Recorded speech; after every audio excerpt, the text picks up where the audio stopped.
Hello, it's your favorite sports Unc here. Don't forget to hit that subscribe button to join the fastest growing community on YouTube. Remember, Nightcap doesn't happen without you. So please subscribe or you're going to make Ocho cry. Realize AD 6'10 and a half. He can put the ball on the floor. He can handle the ball. He can play with his back to the basket. That's what he likes to play. See, he's in a perfect situation. He's in a much better situation in Dallas than he was in LA because they didn't have big. If you go back and look at AD when he played his best, what did they have around him, Mitch? They had JaVale McGee. They had Dwight Howard. So he basically played for the entire game except the last 5 minutes of the fourth quarter. He played the 4. Now the last 5 minutes of the fourth quarter, he's playing the 5. Go back and look at his stats. His first year there, that was his best year statistically. Led the team in scoring, led the team in rebounding because because you got 3 bigs. He could always play the 4 until the final 5 minutes of the ball game, and then he slide to the 5, which he didn't have a problem with. Now he goes to Dallas. What do they have? Derek Lively the second. AD can play the 4. Daniel Gafford, he can play the 4. Powell, he can play the 4. Yeah. You see? So in a situation, theoretically, Ocho, he's better in Dallas than he was in LA because they got bigs around him so he can play his natural position, a position that he feels most comfortable playing because he's made it abundantly clear. He said, go back and look at me when I was in New Orleans, when we had Boogie, and I could play the 4. Look at my numbers, and he ain't lying. Yeah, but I think at times, though, like you said, he's better at the 5, though. Once you try, when you have shooters around him, they're a better team at the 5 because sometimes he falls in love with the outside game. Assert himself like when he's a big man, when they want him to play big man. And we know when he first came in the league, AD was a runner. He used to beat the big man down the floor. So when he played the 5, he drove the big man crazy. AD don't run no more. And you see that he jogs down. He's into his little steps. But this guy he's so efficient. When he gets the ball, he makes a play. And the one thing I do like about him is he plays that other end. He blocks shots. He rebounds. He covers up. On ball defender. He helped weak side. You're absolutely right. But Mitch, here's the thing though. Is that when you look at AD and every once in a while he'll get that early leak out. He'll get the guy on his back. They throw the ball down and he'll get down there. But see, the problem with him playing the 5, AD don't want to bang. That. No. You see the thing? No. You see, you play the 5. You play the 5, man. You got to bang. But who really? Who really banging? Chad, who really banging? See, matter of fact, that's what I was raising my hand. See, I gotta raise my hand like I'm in class, like I'm a student. So I was just getting ready to ask you, is it better? Does he like being at the 5 for the simple fact that the game has changed? The game has changed. They're not really down there banging like that as opposed to how they used to be back in the day. Right.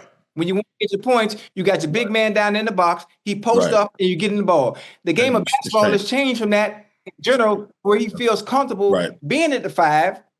If you want to come out, he can come out and face up. Or take somebody off the dribble and do it. We got to remember when Anthony Davis was in high school, he was a point guard. He was 6 feet tall. Yes. He grew 11 inches or whatever. 11, he became a center. And so he wants to be out on the perimeter at times. I think a lot of big guys see Kevin Durant and they want to mimic that type of play because Kevin Durant is 6'11". He can do it all. And they want to see that right there. They see themselves doing that. Even Boogie Cousins. Boogie Cousins wanted to get out on the perimeter a little bit and do it. Even Shaq wanted to get out on the perimeter and do his thing and show what he can do. And that's the thing, because AD's looking at it like, man, I get injured the most when I'm playing the 5 because all that banging, I'm stumbling over people, they banging on me. I don't have that kind of oomph in my body. And like you said, there ain't a whole lot of guys that he got to bang with. You got to bang with Joel Embiid, you got to bang with Jokic, but those are really the only centers. Every once in a while you'll bump into a Sabonis, but Sabonis ain't really really. I mean, he crafty, but he ain't really gonna get 30 like a Joker. Ain't 30, 40, even 50 on you. Same with Joel Embiid. Giannis is a guy that's looking to run. Giannis is looking for cracks. He's gonna try to slither his way through the crack, Euro step you, and get to the thing. But AD has made it up in his mind that I need to be at the 4. And ain't no, you ain't not going to be, at this point in time, 12, 13 years in, Mitch, you're not going to convince him that you better at the 5. No question about it. And we look at the centers today. The centers don't run down and post up in the middle of the paint. Maybe Edey, he's probably the only one. Centers now, they really create the offense. They at the top of the key. They either doing dribble handoff, they setting the pick at the top so they can dive, but they never really running down the lane and getting to the middle of the basket and using their side. Those are easy baskets. They want to be on the perimeter, so the game truly has changed. Because you go back and study Shaq. When Shaq say Shaq's first 8 years, look how Shaq was the first one down the court. Every time. He was slim though when he was in Orlando. But he was slim. He was running straight to the front of the rim. They gonna throw it into him. He was gonna drop step, and he gonna put everybody in the basket. And you just hope he didn't pull it down on your head. Exactly. Yeah. That was the thing. So the Memphis Grizzlies, they defeat the Dallas Mavericks 120-106. They advance their 8th seed. They go and face the OKC Thunder, which we believe is going to be a great matchup. The last 2 weeks, Luka shed his tears, returned to Dallas, drops 45. Nico Harrison doubles down on the trade. There's no regret. Mav CEO compares the Monte Ellis for Andrew Bogut. No, that's not it. Dirk Nowitzki completely turned off by the Mavs. Mavs lose to the Grizzlies and the play-in 1 year after making the NBA Finals. Mitch, this is what I said. I understand. Look, I understand Nico. It's kind of like Ocho in our situation, Roger Goodell. Roger Goodell don't make no rules. Those are the owners. Now, he get all the blowback, but that's why he makes $60 million. Because every time he comes up there, Ocho, to read a card, what do the fans do? Boo! They show his picture on the Jumbotron wherever he's at. What do the fans do, Ocho? Boo! No question. Nico Harrison, you know this, Mitch, been around the game as long as you had. General managers can't make a move like this. This is ownership saying, trade Luka. We're not trying to get up off of $350 million over 70 years. No question. And when you're a GM, you have to take that hit because the owner is going to put it on you, even though that he's making the decisions. And when you make a big decisions of trading Luka, you had to talk to someone. And someone had to pull that trigger. And so that I truly think it wasn't just Nico. Nico had to take the hit and he had to double down again, that it was my choice. And I know he's getting a lot of heat for him. He's a good man, but man, they are on him for this one. No question about it. They're on him. Go ahead. Mitch, go ahead, Ocho. Mitch, I'm glad you're on here. Maybe you can give me a better perspective outside of the perspective that I've already heard from analysts, from pundits, from Unc, from everybody else that's been on the show. But I want to hear from your mouth for someone who's played the game for a very long time at a high level. If you were management, if you were a GM, would you let someone like Luka go based on what he's done in such a short amount of time, understanding what he does for your team, based on the things they've said that worry them, paying him long-term money because he drink beer? This is a tough one because Luka he was Dallas. He was the Dallas City, Dallas Mavericks. Yes. He was homegrown. He got the city back when Dirk Nowitzki took him to the championship and won. So for me, I think, as a general manager, sometimes you have to have a little pushback too as well. It's like, hey, man, this is going to be tough, man, to even pull this off. Maybe we need to get 5 or 6 guys for Luka, because if you'd have put him if you'd have put him out there and said that you were trying to trade him, you would have got 5 or 6 guys back. Right. Maybe it would have made the deal look even better. And we're sitting here talking about like Luka went for a bomb. He went for one of the best players in the league in AD, and we still saying that wasn't a good trade. You know what I mean? So it's a tough one, man. And it propelled Lakers out of, it propelled Lakers for some reason. It propelled them up, and they looking like a totally different team than they did in the year. Yeah.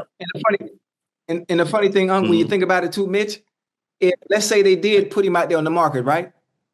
And they did get AD for him for the trade, but let's say it was a market and all teams were available.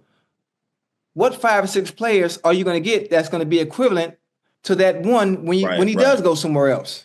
And the ones who are just as good enough, they not letting them go from the team that they own because that's their team's identity. Yeah.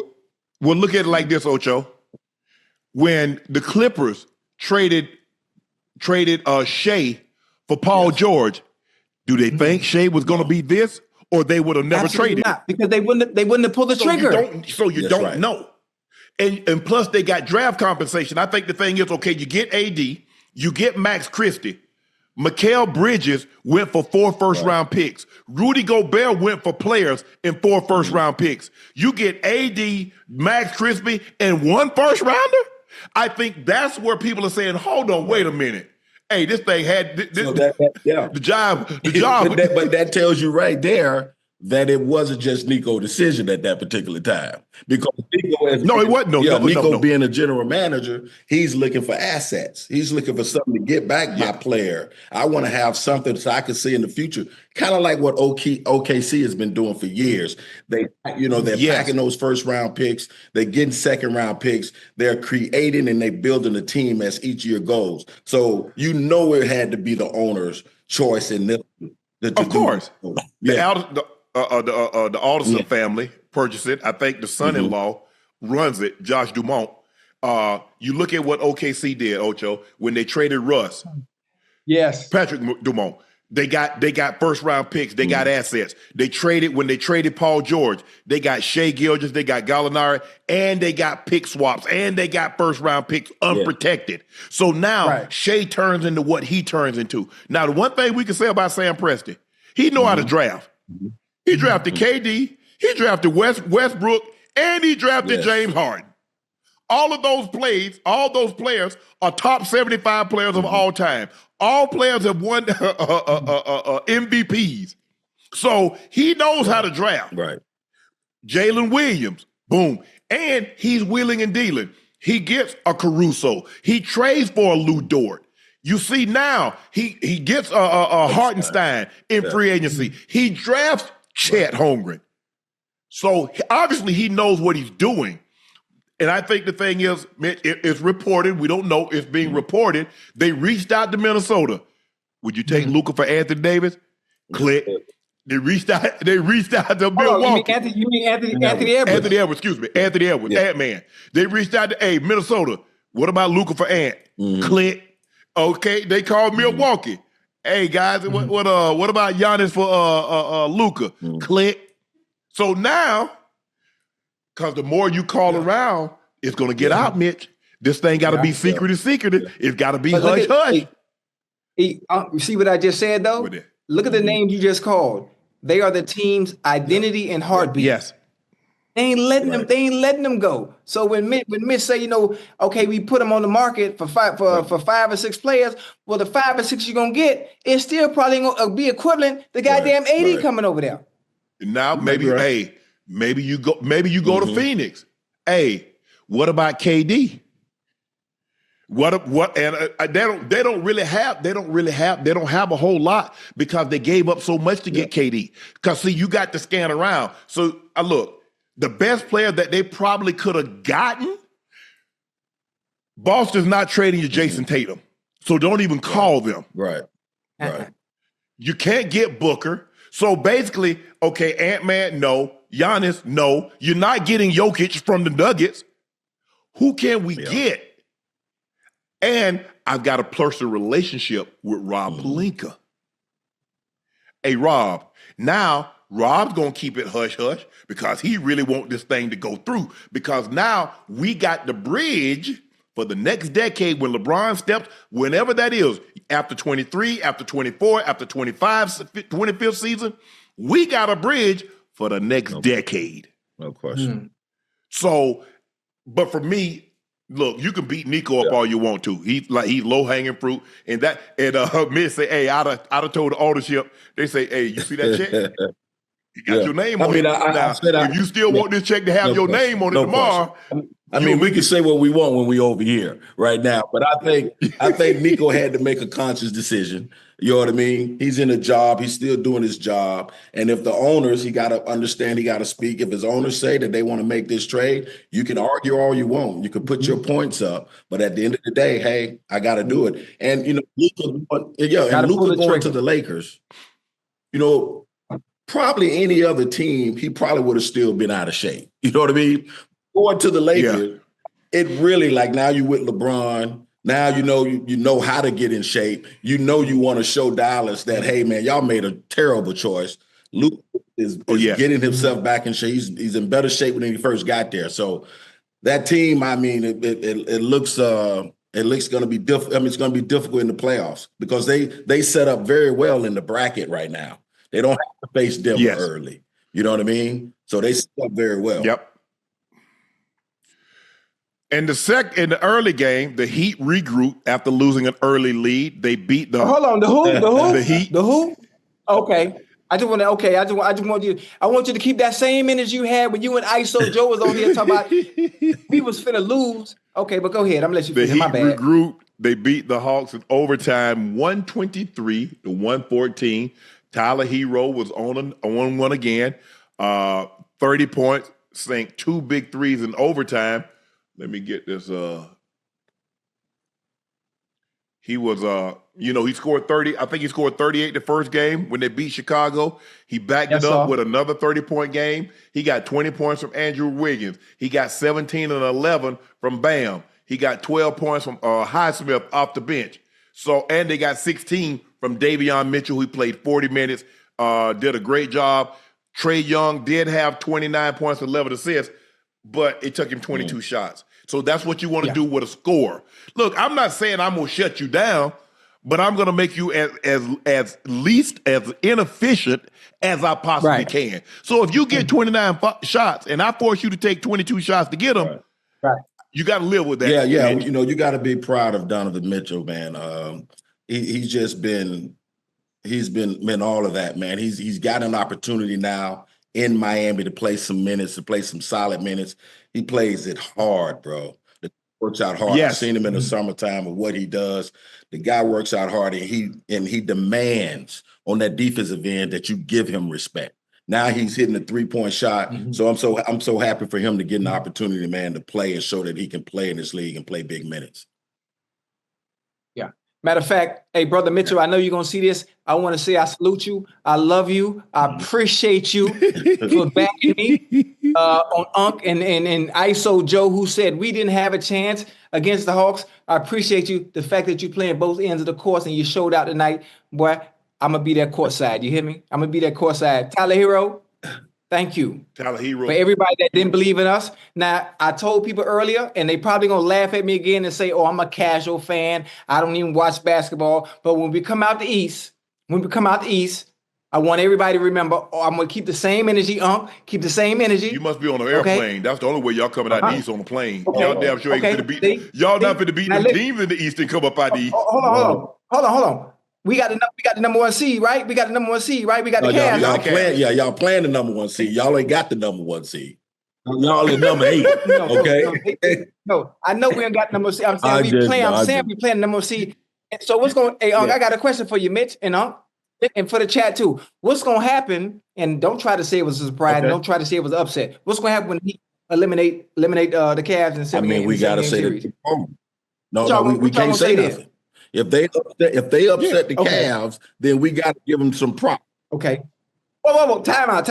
It's not going to be upset. Right. It's not going to be upset. Because listen, before the playoffs started, before the play-in started, I said once the Heat made it, but that's the upset. That's an upset, Ocho. If the Miami Heat beat Cleveland, that's an upset. Come on. Listen, I respect Brother Donovan Mitchell. I respect Garland. I respect them boys like that, but it's not going to be an upset. I told you what was going to happen before it happened, so it's not an upset. You got you. All right. Well, we're about to find you got something to say? Nah, Davion Mitchell played really well. He grew up near my hometown. He's from Liberty County. Fort Stewart, the Army base, is close by. But he played really well. He played outstanding defense. He shot the 3 ball well. He's 4-9 from the 3. Again, the number 2 pick in the draft, how you say his name? Richard? For the Hawks. Oh man, Yeah. He had 3 points. I can't pronounce it. He had 3 points. Richey. He had 3 points.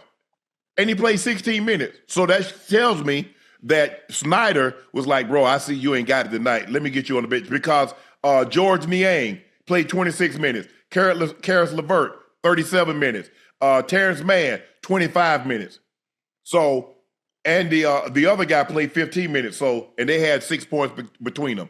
So that lets me know that Snyder knew early on that they didn't have it, and he tried to get some guys in there that could give him some production. So that's why you see your bench players play way more than your starters. They only played 16 minutes, and this is a 53-minute game. So when you look at it, they did not play a lot. No, they didn't play a lot. But what do you like about what is it about the Heat that they find a way? They always do find ways to summons up. They tough. Win. They tough because they jumped out on Atlanta playing great team defense. And you know Tyler Herro. I mean, he's tough. He got a little frame on him, but he doesn't take any smack. And when you got Mitchell at the point guard, and you got those guys playing hard, Bama and Bio, and you got Pat Riley in that locker room, as well as Spoelstra. They demand you to play on the defensive end. And if we're going to lose it all. We're going to put it all out there. And they do that every night. Yeah. Hey, Unc. Yes. You want to know what's special about the Heat? What's special about them, Ocho? We talk about hard-nosed basketball, Unc. Yeah. It ain't pretty. We're gonna put our hard hat on. We're gonna put our Timbs on. We're gonna put on our utility belt. Ain't nobody out there flashy. We ain't got no super duper superstars. We got Bam, we got Tyler, we got a good supporting cast. And we're gonna go out there and play basketball on both ends of the court. On both ends. And that's what you're gonna get. Night in and night out. Now when we go to Cleveland and we give Cleveland that belt the ass, and they come to Miami and they get that belt the ass again, and then everybody gonna be like, oh, I can't believe it happened. Why can't you believe it? It's what we've always done. I know we lost Jimmy Butler, but the team morale is still there. Mitchell picks up for what we lost in Jimmy Butler. Tyler Herro is picking up with 30-point games back to back. Yep. Bam gonna be Bam. And everybody else gonna fit in where they fit in, and we're gonna make it happen. Anybody in the chat that's laughing or saying, I don't know what I'm talking about, oh, you don't know basketball, bet me. It's going to be very interesting because the backcourt is sensational with Garland and Mitchell. You got the two bigs, Evan Mobley, who's a defensive player of the year candidate. You got another rim protector, guy can defend, Jared Allen. Jared Allen is a guy you don't have to run plays for. You can run, he a lob threat, and he going to get it off the rim. Hey, bro, you want 12 points? Hey, roll to the rim and get it off the rim and dunk it back home. That's your offense. That's the plays we run for you. Evan Mobley, we know what he is. He's a tremendous defender, and he can go get you 20 points, double-digit rebounds. Those two backcourts, that's what the Cavaliers are. Yes. That backcourt. Mm-hmm. That backcourt. They made the trade for DeAndre Hunter. They got Ty Jerome. They got guys that can punish you when you try to help off on Donovan Mitchell and Darius Garland. They are a pretty solid team. If you look at them in the East, their makeup is kind of similar to OKC with the bigs. Yeah. They play two bigs, led by their backcourt. But they don't shoot it outside, but they do pack the paint. And they play their bigs. They make you play their size. And so they're going to be big over Miami. So Miami really got to, gut it out because they're going to be bigger. Yeah, you're right about that. So that's going to be a very interesting matchup.